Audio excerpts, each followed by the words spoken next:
Às vezes nós vamos incorporando ao nosso jeito de ser detalhes que nem são nossos. E de repente a gente vai fazendo a nossa vida, a gente vai construindo os nossos dias a partir de expectativas que são dos outros. Eu tenho muito cuidado com isso, comigo. Sobretudo por ser uma pessoa muito pública. E você, diante da publicidade que você tem, você não precisa ficar pensando que sua vida é diferente de mim, não.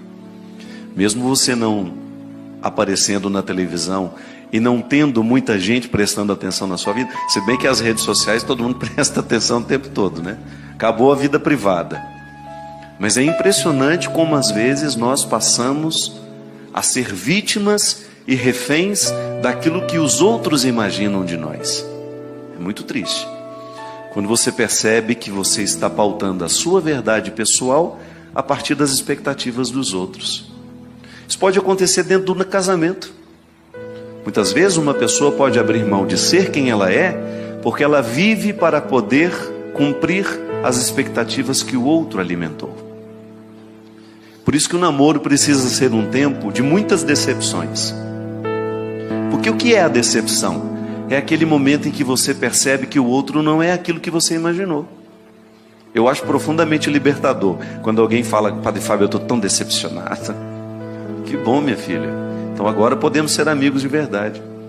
Porque antes o outro pode ter me imaginado demais. No amor é assim, a mesma coisa.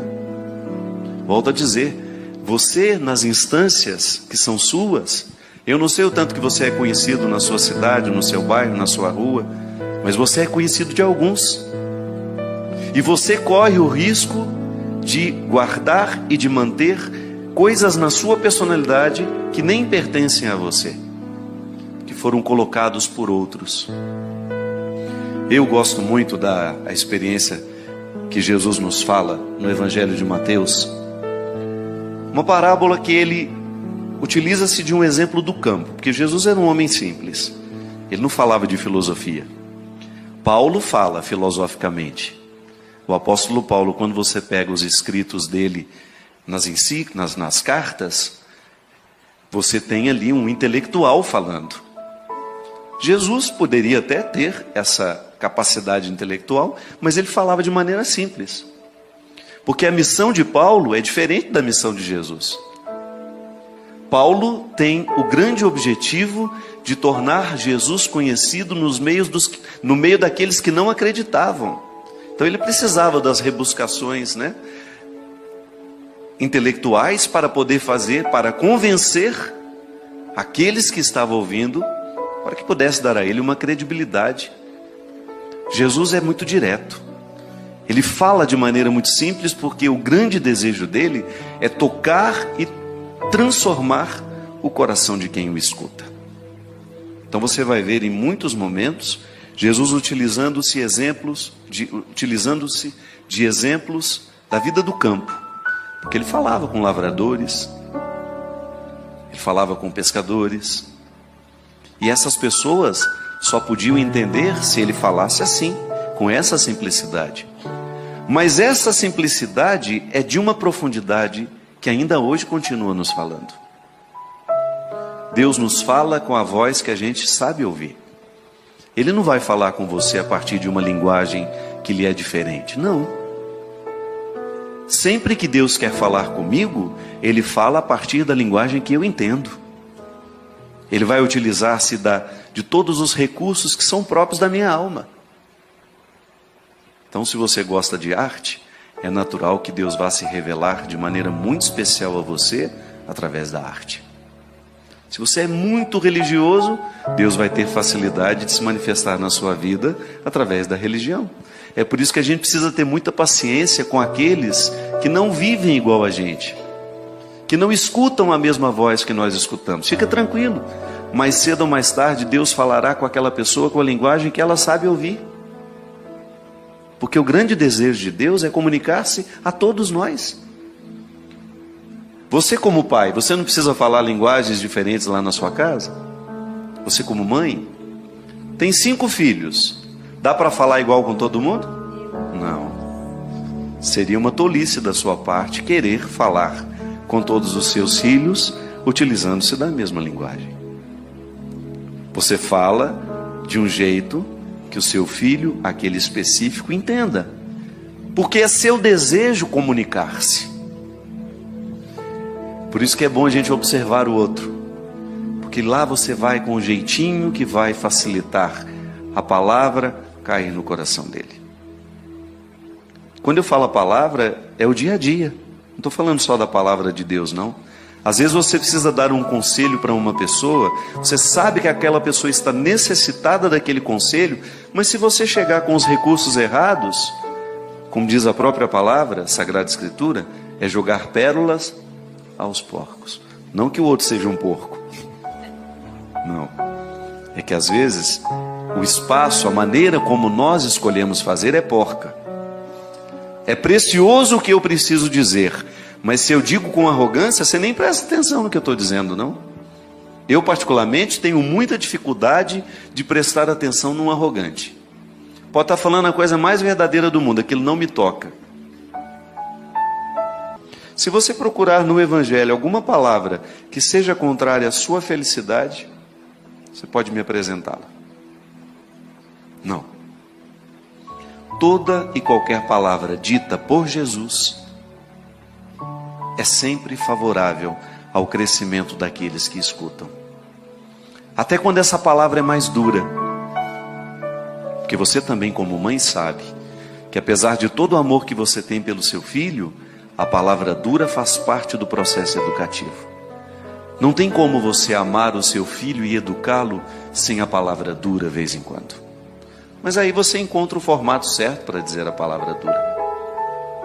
A palavra dura precisa ser dita de maneira que aquela criança ou aquele adolescente, ou até mesmo aquele jovem, identifique que ela lhe é favorável. Sim. A palavra deverá ser sempre favorável, deverá despertar em nós a consciência do que nós precisamos jogar fora para que prevaleça a nossa verdade pessoal. Se a gente se empenhar nessa investigação diária da nossa personalidade, nós vamos descobrir muitas atitudes, muitas coisas que foram colocadas sobre nós, que são um obstáculo para o nosso crescimento pessoal. É por isso que a conversão, minha gente, só é possível àquele que se dispõe a ser verdadeiro. Você pode observar que Jesus em nenhum momento ele lida bem com os mentirosos. Porque a salvação só é possível aos que aceitam a verdade. O primeiro passo é a gente reconhecer a nossa indigência. Sou miserável, não tenho medo dessa miséria. Administro-a dia a dia. Eu acordo miserável e vou dormir miserável, mas vou dormir consciente de tudo aquilo que pode ser um obstáculo para o que Deus pretende em mim. Eu não posso me render a essa parte estragada que me foi jogada pelos outros, ou até mesmo que foi buscada livremente por mim. Jesus fala dessa realidade a partir do joio e do trigo. É o Evangelho que eu faço questão de que seja a pauta deste programa de hoje. Então Jesus deixou as multidões e foi para casa. Seus discípulos aproximaram-se dele e disseram... Não, desculpa, eu vou pegar um pouquinho antes. Jesus apresentou-lhes esta parábola. O reino dos céus é como alguém que semeia boa semente no seu campo. Enquanto todos dormiam, veio seu inimigo, semeou joio no meio do trigo e foi embora. Quando o trigo cresceu e as espigas começaram a se formar, apareceu também o joio. Os servos foram procurar o dono e lhe disseram: Senhor, não semeaste boa semente no teu campo? De onde veio então o joio? O dono respondeu: Foi algum inimigo que fez isso. Os servos perguntaram ao dono: Queres que vamos retirar o joio? E ele disse: Não. Pode acontecer que ao retirar o joio, arranqueis também o trigo. Deixai crescer um e outro. E no momento da colheita, direi aos que cortam o trigo: retirai primeiro o joio e amarrai-o em feixes para ser queimado. O trigo, porém, guardai no meu celeiro. Aí depois, nessa continuidade que eu estava lendo, Jesus explica para eles o significado dessa parábola. Ele voltou para casa, como eu tinha dito, os discípulos aproximaram e perguntaram a ele: Senhor, o que o Senhor quis dizer com aquela parábola do joio? Ele respondeu: aquele que semeia a boa semente é o Filho do Homem. O campo é o mundo. A boa semente só são os que pertencem ao reino. Os joios são os que pertencem ao maligno. O inimigo que semeou o joio é o diabo, e a colheita é o fim dos tempos. Os que cortam o trigo são os anjos. Como o joio é retirado e queimado no fogo, assim também acontecerá no fim dos tempos. O Filho do Homem enviará seus anjos, e eles retirarão do seu reino toda causa de pecado e os que praticam o mal. Depois serão jogados na fornalha de fogo. Ali haverá choro e ranger de dentes. Então os justos brilharão como o sol no reino de seu Pai. Quem tem ouvidos, ouça. Como nós temos, a gente ouve, né?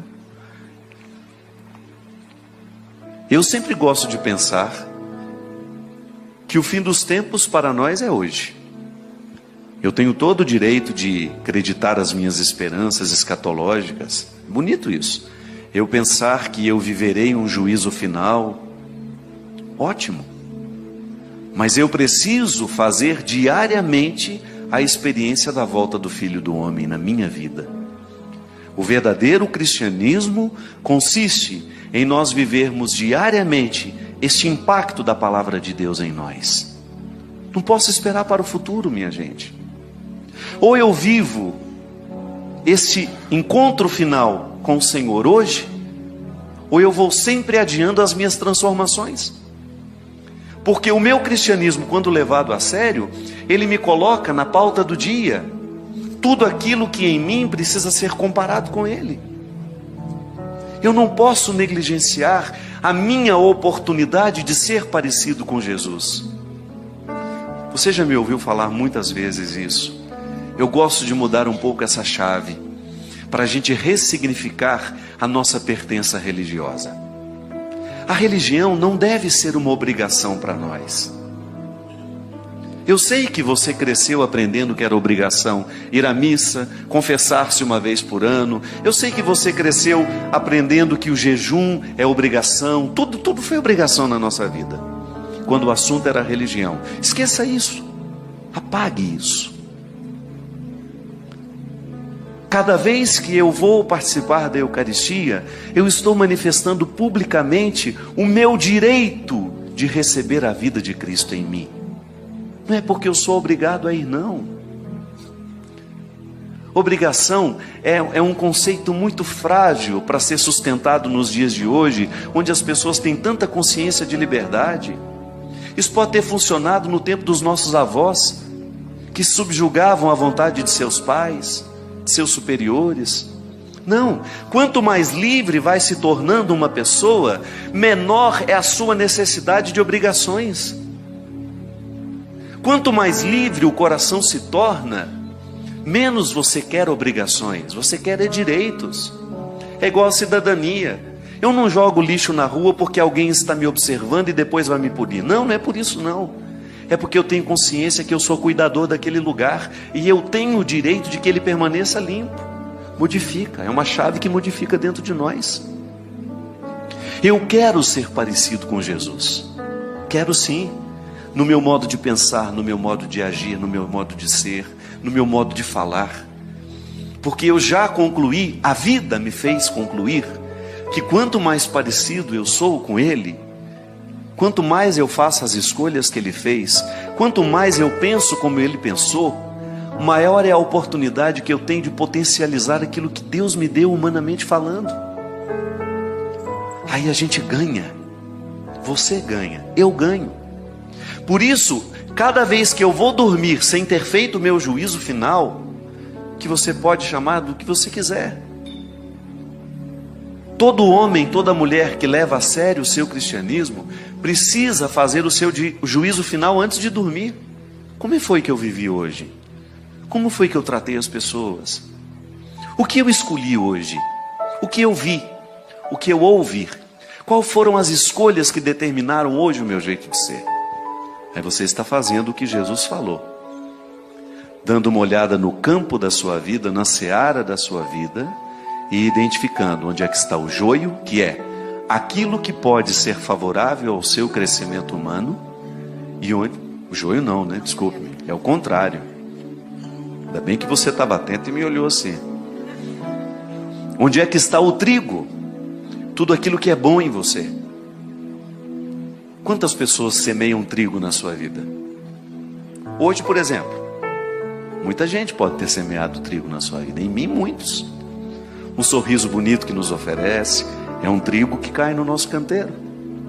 Uma palavra bonita que nos oferece. E quando eu falo bonita, comprometida, o bem. Um gesto de amor que uma pessoa faz, de delicadeza que uma pessoa faz com a gente na fila do banco. É joio? Não, é trigo.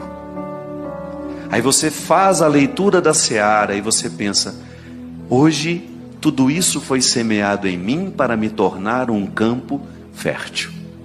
É o reino de Deus crescendo em mim e em você através das nossas escolhas. Nós semeamos joio nos outros e os outros semeiam joio em nós, é natural. Tem gente que tem a mão cheia de joio o tempo todo, porque está precisando se curar, está precisando ir para terapia, está precisando de um bom psicólogo, um bom terapeuta, um bom psiquiatra. Tem gente que faz estrago no mundo o tempo todo, semeando misérias. Mas nós não podemos admitir esse papel ser nosso. Cristão, não, a nossa postura deve ser outra. O nosso compromisso deverá ser diário, em não permitir que o mundo seja semeado por coisas ruins a partir de nós. Então, minha gente, quando nessa canção a gente diz: nem tudo que sou é meu, é você ter coragem de jogar fora aquela mágoa, porque ela foi semeada por alguém que só tinha joio no coração. Não leve para a cama. Nem tudo aquilo que você se tornou é você. É preciso ter coragem de arrancar pela raiz. É preciso ter coragem, se for preciso, recomeçar a vida, mas a partir de uma verdade. Reunir o trigo que foi semeado em você, tudo aquilo de bom que você recebeu dos seus pais, dos seus amigos, das pessoas que passaram pela sua vida, porque até mesmo as pessoas que nos amam, ainda que não estejam conscientes disso, jogam joio no nosso processo humano. Quantas coisas eu precisei renunciar depois de grande, porque eu tomei consciência que aquilo não me fazia bem. Detalhes da personalidade da minha mãe, do meu pai, dos meus irmãos, da própria influência que um familiar às vezes exerce sobre nós. Eu tenho certeza que aqui, e muita gente que nos assiste em casa, conhece pessoas que ficaram emperradas na vida por causa de relações doentias familiares, porque não tiveram coragem de arrancar a raiz que até então lhe prejudicava de ser quem ela era. Essa parábola do joio e do trigo, ela deveria ser lembrada por todos os dias antes da gente dormir.